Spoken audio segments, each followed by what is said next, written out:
Bonjour à tous. Jésus a dit « Vous aurez toujours les pauvres avec vous ».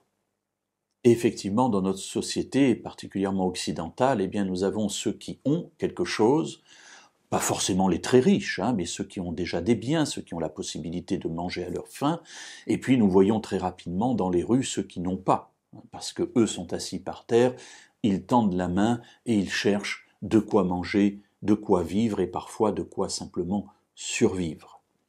La Bible contient énormément d'encouragement à venir en aide aux plus faibles. Et je voudrais, aujourd'hui et demain, nous conduire dans une réflexion sur le livre des Proverbes.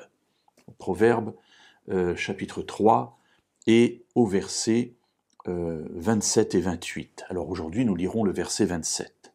« Ne refuse pas un bienfait à ceux qui y ont droit, quand tu as le pouvoir de l'accorder. » Alors, mes amis, ici, il y a quand même quelque chose d'important et d'intéressant.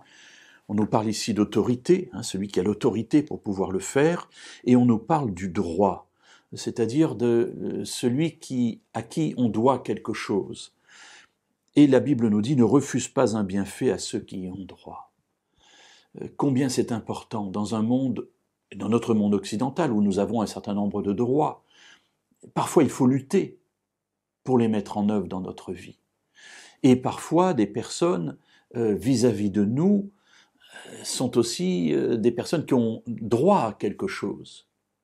Et la Bible nous dit, attention, quand tu as le pouvoir de l'accorder, quand tu as l'autorité pour le faire, eh bien ne refuse pas ce bienfait à celui qui vient à toi. Bien sûr, derrière, il y a cette réalité que Dieu, lui, garde en mémoire tout cela et un jour te le rendra, alors en mal, évidemment. On ne peut pas bafouer le droit sans que Dieu, un jour, ne réagisse. La Bible nous parle de ces événements de manière très simple, avec un mot qui est le mot du jugement. Mais ici, plus que le droit et le jugement, ce que Dieu veut, c'est toucher notre cœur. Que notre cœur puisse être rempli de compassion, comme le cœur de Dieu est rempli de compassion lorsque nous nous approchons de lui et que nous venons lui demander quelque chose. Alors oui, si quelqu'un a droit à quelque chose, faisons tout notre possible pour qu'il le reçoive dans les temps et de la manière dont il le faut.